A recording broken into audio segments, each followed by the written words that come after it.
പാലക്കാട് ഷൊർണൂരിൽ കൃഷി വകുപ്പിന്റെ സൗജന്യ വൈദ്യുതി കണക്ഷൻ എടുത്ത 413 കർഷകർക്ക് കുടിശ്ശിക അടയ്ക്കാൻ KSEBയുടെ നോട്ടീസ്. കുടിശ്ശികയായ 13 കോടി രൂപ കൃഷി വകുപ്പ് അടയ്ക്കാത്തതിലാണ് KSEB നോട്ടീസ് നൽകിയത്. 2023 മുതൽ 25 വരെയുള്ള കുടിശ്ശിക അടയ്ക്കണമെന്നാണ് ആവശ്യം.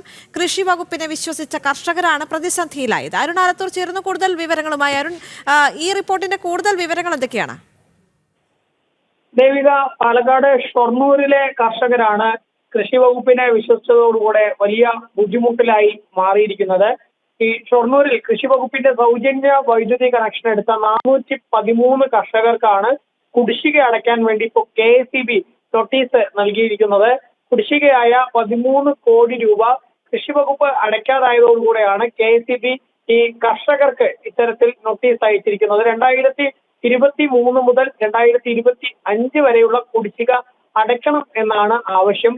ഏതായാലും നമുക്കറിയാം, കർഷകരെ സംബന്ധിച്ചിടത്തോളം ഈ മഴ ശക്തമായിട്ട് പെയ്യുന്നതോടുകൂടെ തന്നെ അവർക്ക് കൃഷി നശിക്കുന്ന ഒരു സ്ഥിതി ഒരു വശത്തുണ്ട്.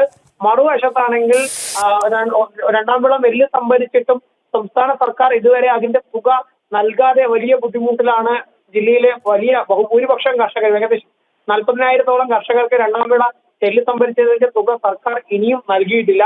അതുകൂടാതെ തന്നെ ഉഴവ് കൂലിയും മറ്റ് ആനുകൂല്യങ്ങളും ഒന്നും സർക്കാരിന്റെ ഭാഗത്തുനിന്ന് കൃത്യമായി ലഭിക്കുന്നില്ല എന്നുള്ള പരാതിയും കർഷകർക്കുണ്ട്. ഇതിനിടയിലാണ് ഇപ്പോൾ ഈ ഒരു സൗജന്യമായിട്ട് വൈദ്യുതി എന്ന പേരിൽ അതിന്റെ കണക്ഷൻ എടുത്ത 413 കർഷകർക്ക് ഇത്തരത്തിൽ KSEB നോട്ടീസ് നൽകിയിരിക്കുന്നത്.